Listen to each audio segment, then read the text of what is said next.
আসসালামু আলাইকুম ওয়া রাহমাতুল্লাহি ওয়া বারাকাতুহু। আলহামদুলিল্লাহি ওয়াহদা ওয়াসসালাতু ওয়াসসালামু আলা মান লা নাবিয়্যা বা'দ, আম্মা বা'দ।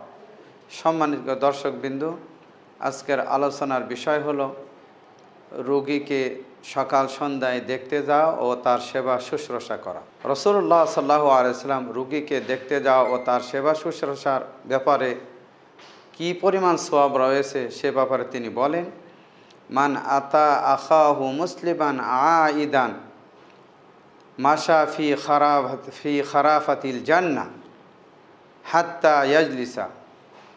রাসূলুল্লাহ সাল্লাম বলেন, যে ব্যক্তি কোনো মুসলিম ভাইকে দেখতে গেল, কোনো অসুস্থ রোগী ভাইকে দেখতে গেল, বসার আগ পর্যন্ত সে যেন জান্নাতের ফল আহরণে বিচরণ করতে থাকে। ফাইদা জালাসা, যখন সে বসে যায়, গমারাতুহুর রহমা, আল্লাহর রহমত তাকে ঢেকে নেয়।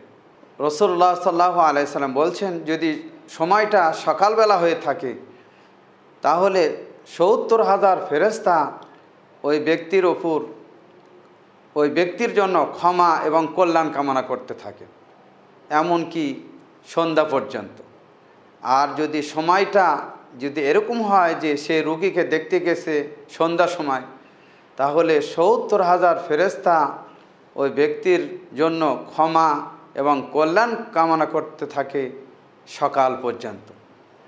আসুন আমরা সামান্য একটি সময়ের জন্য রোগীকে দেখতে গেলে যে এত সওয়াবের কথা আমরা জানতে পারলাম, যে ৭০,০০০ ফেরেশতা তার জন্য কল্যাণ এবং ক্ষমা প্রার্থনা করতে থাকে, তাহলে আমাদের উচিত মুসলিম ভাই বোনেরা যারা অসুস্থ আছে, বিশেষ করে আত্মীয় স্বজনের মধ্যে যারা প্রতিবেশী যারা আছেন, তাদেরকে দেখতে যাওয়া, তাদের সেবা শুশ্রূষা করা। তাহলে আমরা স্বল্প সময়ের মধ্যে এতগুলো সওয়াব আমরা অর্জন করতে পারব। আল্লাহ আমাদের সকলকে তৌফিক দান করুন। আসসালামু আলাইকুম ওয়া রাহমাতুল্লাহি ওয়া বারাকাতুহু।